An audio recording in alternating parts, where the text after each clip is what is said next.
دنیاوی تعلیم جو ہے نا، یہ بھی مسلمان کے لیے بالکل لازم ہے کہ دنیا کے لیے یہی ہے حاکم قربا خلیفۃ اللہ. اس لیے یہ علوم بھی سارے سیکھنے چاہیے. مگر اس کا پہلا جو ہے نا، جھگڑے چھوڑ کر، جھگڑے جو ہیں ہر جگہ، کوئی علم بھی پڑھے نا، اس میں کئی تھیوریاں، کسی کا کوئی خیال ہے، کسی سے پریشان نہیں ہونا چاہیے. دین کو بھی حق دینا چاہیے کہ اس میں مگر علماء ہیں، دانشور ہیں، ان کی رائے مختلف ہو گئی ہیں. عربی عبارت اس کے سمجھنے میں کئی ترجمے جو ہو سکتے ہیں، تو کیوں گھبراتے ہیں؟ میرے جو فارسی اردو کے استاد تھے، اللہ تعالیٰ انہوں نے فرہم کرے، بڑے قابل تھے، مولانا محمد حیات رحمۃ اللہ علیہ، انہوں نے ایک دن بات سنائی بڑی پتہ کی، سب لوگ پلے باندھے، جھگڑے ختم ہوں گے، کہ غنی کنجاہی ایک شاعر ہیں، انہوں نے ایک مثنوی لکھی. وہ مثنوی ان کی زندگی میں اتنی مقبول ہو گئی کہ مسجدوں میں جو لوگ بچوں کو درس دیتے وہ مثنوی پڑھاتے. تو غنی ایک دن ایسے مقام پر اس کو رہنا پڑ گیا رات کہ وہ لوگ جانتے نہیں تھے. اب نماز فجر کے بعد مولوی صاحب درس دینے لگے اسی کی مثنوی کا، تو انہوں نے ایک شعر کے 17 معنی بیان کیے کہ یہ بھی بنتا، یہ بھی بنتا. اب غنی سنتا رہا اور حیران کہ میرے دماغ میں یہ معنی نہیں آئے تھے جو یہ عالم بیان کر بنتے تھے وہ زبان کے لحاظ سے. جب لوگ چلے گئے اور مولانا رہ گئے تو غنی جا کر ملا، اس نے کہا مولانا میں ہی وہ غنی کنجاہی ہوں جس نے یہ مثنوی لکھی. میں حیران ہوں کہ اللہ تعالیٰ نے آپ کو اتنا علم دیا کہ آپ نے اس شعر کے 17 معنی بیان کیے، اور میں سوچتا رہا کہ واقعی وہ تکلف نہیں تھا، بنتے بھی تھے. مگر آپ یقین جانیں میری مراد ان 17 میں سے ایک بھی نہیں، میری مراد یہ معنی تھی 18. تو اس لیے معنی فی بطن شاعر، اللہ رسول کی بات سمجھنے میں اگر اس طرح اختلاف ہو جائے، ہو دیانتداری سے، فساد نہ ڈالیں امت میں، نہ کسی کو کافر بے دین کہیں. آپ نے جو صحیح سمجھا ہے اس کو کہیں مجھے تو اللہ رسول کی بات سمجھ آئی. تو انشاءاللہ آپ سمجھیں گے کہ ہم دو کریموں کے درمیان کھڑے ہیں، اللہ کریم ہے، محمد رسول اللہ کریم. سارے ہمیں اپنے دامن میں لے لیں گے. نیت نیک کرو، حضور کی امت کو ٹکڑے نہ کرو. یہ کافر رب دین کہہ کر ایک دوسرے پر جو بم برسا رہے اس سے توبہ کرو. صحابہ کرام کے دور سے یہ شیعہ، یہ خارجی سارے گروہ اسی وقت حضرت عثمان رضی اللہ عنہ کے دور میں پیدا ہو گئے، چلے آ رہے ہیں. مگر سارے امت جو ہے نا ایک دوسرے کو مسلم سمجھتی رہی. کتنی بڑی بات ہے جو امام شوکانی رحمۃ اللہ نے خطابی کے حوالے سے لکھی کہ خوارج اپنی پوری ضلالت کے باوجود بہت گمراہ، سوائے حضرت ابو بکر عمر کے بعد والوں کو انہوں نے ٹکرا لگا دیا کہ جو علی سے لڑے ہیں اور بعد میں علی بھی ثالثی کی وجہ سے کافر ہو گئے، علانیہ کافر کہتے ہیں. مگر کہا کہ اتنی گمراہی کے باوجود فرقۃ من فرق مسلمانوں کا ایک گروہ ہے، ان کو نہ کافر کہنا جائز ہے، نہ ان کے پیچھے نماز چھوڑنی چاہیے، نہ رشتہ ناتا. خدا کے لیے یہ امت یہ ہے نا، اس تک میری یہ آواز پہنچائیں کہ اگر سمجھنے میں کچھ اختلاف بھی ہو گیا، دیانتداری پیدا کریں اور اس کی بنا پر گروہ بندی نہ کریں کہ بس وہی ٹھیک ہے جو میرے ساتھ ہے. دوسروں کو بھی حق دیں کہ اگر انہوں نے ایسی تشریح کی ہے جو زبان کے لحاظ سے بنتی ہے، اس کے پاس بھی دلیلیں.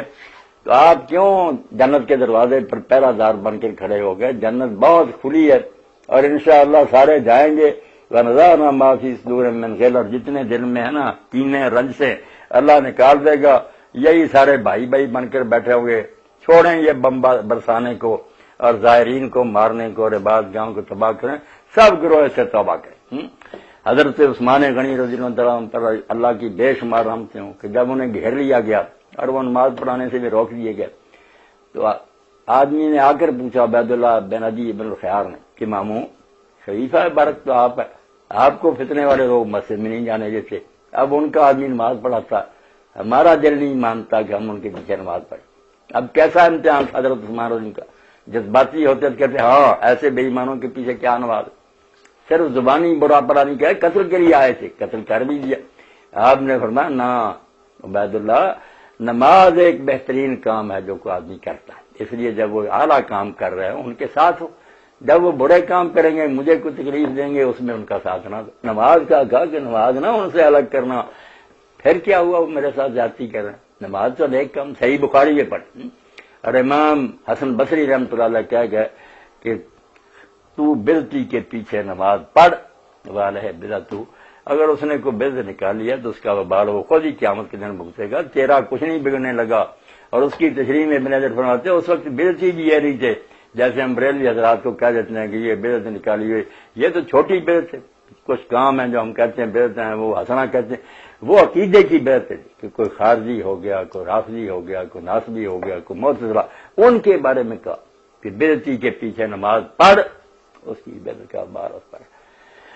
تو اللہ اس امت کی بیڑی سنوار دے، دعا ہے کہ اللہ تعالیٰ ان کے دلوں کو متحد کرے، یہ ایک دوسرے کو بھائی سمجھ کرنا سینوں سے لگائیں۔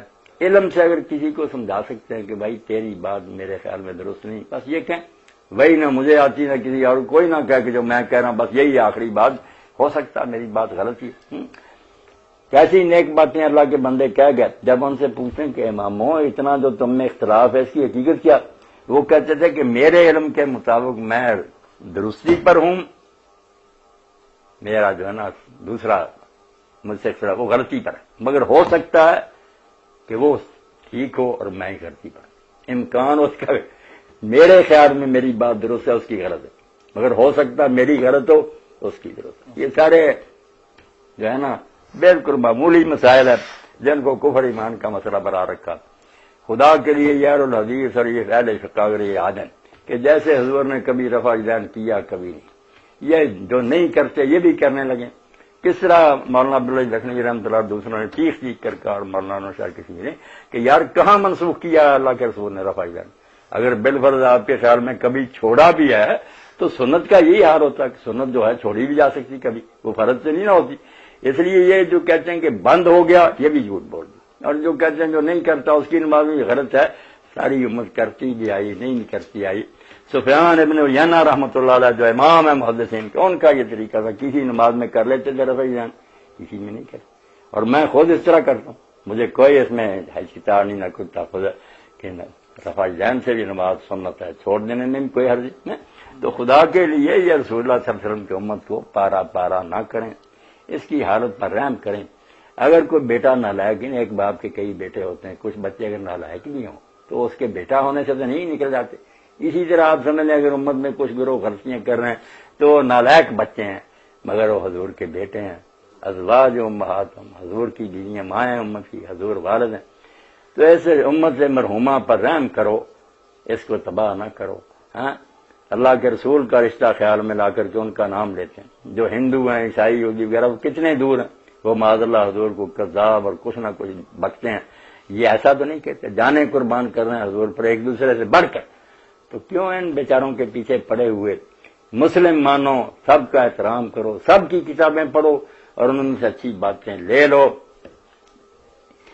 انہی دنوں میں آپ کو ایک مسئلے کی بات بتاؤں کہ ایک جج صاحب سیشن جج ہے، وہ ملنے کے لیے مجھے آئے اور ایک فتویٰ بھی دے گا کہ آپ نے یہ لکھ کر دینا، آج میں لکھوں گا۔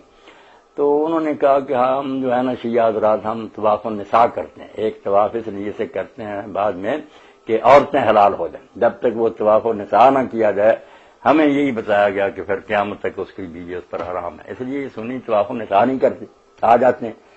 اور میں نے کہا طواف النساء نہیں کرتے، طواف الوداع کرتے ہیں، آپ بھی کرتے ہیں کہ آخر میں کعبہ سے بچھڑ گئے۔ شیعہ عالموں نے خود ہی مانا کہ جب ایک طواف انہوں نے فرض حج کے بعد کر لیا، جیسے کہ طواف الوداع، تو کام تو بن گیا، اگر نہ کرتے سرے سے ویسے ہی آ جاتے عید کے دن کے طواف کے بعد، پھر ہماری بات ہوتی طواف النساء والی، چلو جو بھی تمہاری شکایت، مگر جب انہوں نے طواف الوداع کر لیا تو وہ طواف النساء کا کام ہو گیا۔ بڑے بڑے شیعہ انہوں بڑے خوش ہوئے۔ اور میرے پاس ایک کتاب تھی جو بڑی محنت سے لی تھی، بچے ہی مجھے فوٹو اسٹیٹ کرا کے لائے، مولانا محمد حسین صاحب کے مکتبہ الفقہ علی المذاہب الخمسہ، عبد الرحمن الزیری نے تو لکھی ہے الفقہ علی المذاہب الاربعہ، 4 مذہبوں کی لکھی، چاروں کے بڑے مختبی قول نقل کیے ہیں، بہت اچھا خلاصہ بنا دی۔ اب اس نے محمد جواد مغنیہ رحمۃ اللہ علیہ نے یہ کتاب بنائی اور 33 سال لگے اس کو، ساری سنیوں کی کتابیں کنگالی کہ پکا قول ان کا کیا، اور اپنی شیعوں کی، اور اس کے بعد اس نے کتاب بنائی الفقہ علی المذاہب الخمسہ، 5 مذہبوں میں فقہ کیا اکٹھے آتے جاتے ہیں، حنفی کیا کہتے ہیں، شافعی، مالکی، حنبلی اور جعفری کیا کہتے ہیں۔ تو پھر مجھ سے لے گئے کہ میں اس کا فوٹو اسٹیٹ کرا کر، پڑھے لکھے آدمی، تو پھر آپ کو نا ملازم بھی آئے گا، فتویٰ لے جائے گا، یہ کتاب بھی واپس کر دے۔ تو اللہ کے لیے ایک دوسرے کا پڑھو، بہت موتی ہے بکھرے ہوئے ہر جگہ۔ امام محمد ابو زہرہ جس زمانے میں فقہ میں اتھارٹی تھے، وہ کہتے ہیں جب ہم پڑھا کرتے فقہ تو ہمارے جو شیخ تھے ابراہیم رحمۃ اللہ علیہ، وہ کئی مرتبہ نا بحث کے دوران کہتے کہ امامیہ کا یہ قول ہے، اب ہم نے جو کتابیں پڑھی تو اس میں تو امامیہ کا ذکر ہی نہیں تھا. تو ایک دن میں پوچھا استاد یہ کون ہے امامیہ جس کا؟ انہوں نے بیٹا یہ ایک مشکل گروہ ہے امت کا جس کے پاس دفتر ہے علم کے، فقہ کے، حدیثوں کے، تفسیروں کے، اس لیے یہ لوگوں نے کیوں دیواریں کھڑی کی کہ اس کا نہیں ماننا، اس کا نہیں، سب کا پڑھو، پھر انشاءاللہ امت کو جتنے مسائل درپیش ہیں نا، اور یہ حیران ہوتے ہیں لوگ کہ اس کا کیا حل ہو جائے گا. مجھے یاد آتے ہیں شیخ شلتوت رحمۃ اللہ علیہ فوت ہو گئے جامعہ ازہر کے شیخ سے، جب یہ بات آئی کہ عورت قتل ہو جائے اس کی دیت مرد کی دیت سے آدھی ہے، اگر خون باپ پر فیصلہ ہو کہ کتنی رقم دے کر صلح ہوتی ہے، مرد کی دگنی ہے عورت کی آدھی. اب اس پر لوگ اعتراض کرتے ہیں یار عورت بیچاری جو اس کو گھٹیا ہی سمجھا نا تم نے کہ اس کی آدھی. تو شیخ نے کہا کہ ابن علیہ فلاں جو ہے نا، بے شک امت کے لوگ کہتے ہیں ان کا قول شاذ ہے، مگر ان کا شاذ قول ہی ٹھیک ہے کہ عورت اور مرد کی دیت جو برابر ہے، کوئی فرق نہیں. اگر قتل عورت کو کیا تب بھی اتنی دینی پڑے گی. انہوں نے کہا یار ہم نے اسلام کا دفاع کرنا کسی ایک گروہ کا نہیں، ایک گروہ پر جمعیت اسلام پر اعتراض ہے، کیا فائدہ؟ اور کوئی نص قرآن میں حدیث میں نہیں، سب کمزور باتیں ہیں کہ آدھی عورت کی دیت. اس لیے اگر وہ ابن علیہ اور اسام وغیرہ کہہ گئے کہ برابر ہی ہے، اتنے بڑے بڑے عالم، ان کی بات لے لو تاکہ لوگ جو ہے ان کا یہ اعتراض دفع کہ اسلام فرق کرتا. تو یہ مثالیں میں اس لیے دے رہا ہوں کہ امت کا پڑھو سب کا، انشاءاللہ تم یہاں یہی دیکھو گے ایک گلستہ ہے جس میں طرح طرح کے پھول ہیں اور ذوق مرحوم کی بات ہے، گلہائے رنگ رنگ سے ہے زینت چمن، اے ذوق اس جہاں کو ہے زیب اختلاف. لوگ پریشان ہوتے اختلاف کیا یار، عالموں کی رائے ہے، سمجھ ہے، اس سے بہت کچھ ملتا ہے. کسی سے کوئی بات سمجھ میں آئی، کسی اگر کوئی غلطی بھی ہوگی پھر کیا ہوا، تو نبی تو نہیں. یہ دیواریں جو کھڑی کر دی نا کہ ہم نے شیعوں کی کتاب کو ہاتھ نہیں لگانا، دیوبندیوں نے اعلیٰ حضرت فاضل بریلوی کی کتاب کو نہیں لگانا. انہی دنوں میں ایک موت کا موقع پر گیا، انہوں نے بلایا تھا، میں نے بیان کیا. اب میں نے کہا یار یہ جو لوگ اکٹھے ہوتے ہیں نا اور گھر والے کھانا پکا کر کھلاتے ہیں، یہ اللہ کے رسول کے صحابی بیان کرتے ہیں حضرت جریر کہ لوگوں کا اجتماع میت والے کے پاس اور ان کا کھانا پکا کر کھلانا، اس کو ہم جاہلیت اور کفر کی رسم شمار کرتے ہیں. وہ کہتے ہیں ہاں یہ کھانا ہمارے لیے حرام. میں نے کہا یار آگے پیچھے ولیمہ بیٹے کا کرے، عقیقہ کرے، سارے کھاؤ پی. یہ جس کا مر گیا اس غریب کو تو چاہیے کہ دوسرے لوگ کھانا پکا کر اس کے گھر بھیجیں، الٹا تم برادری اتنی اکٹھی ہو جاتی ہو، جھاڑتے اس کو. اب بریلوی حضرات کو ہی چاہیے کہ یہ مسئلہ پھیلائیں کہ اعلیٰ حضرت رحمۃ اللہ علیہ نے جلی الصوت لینا یہ داؤ چارن بات، آدھا رسالہ عربی میں سوالوں کے جواب دیے، آدھا اردو میں، اسی پر لکھا کہ لال در نال سمیت موت پر تم دعوتیں اڑاتے اور اس کا گھر اجاڑتے ہو، یہ خوشی کا کوئی موقع ہے؟ پورا رسالہ جلی الصوت کہ میں بلند آواز سے اعلان کرتا ہوں کہ جن کا فوت ہو جائے ان کے گھر سے دعوت کھانا ناجائز ہے، منع. تو دین تو سب لوگوں کے پاس ہے، پڑھنے سے پتہ چلتا ہے.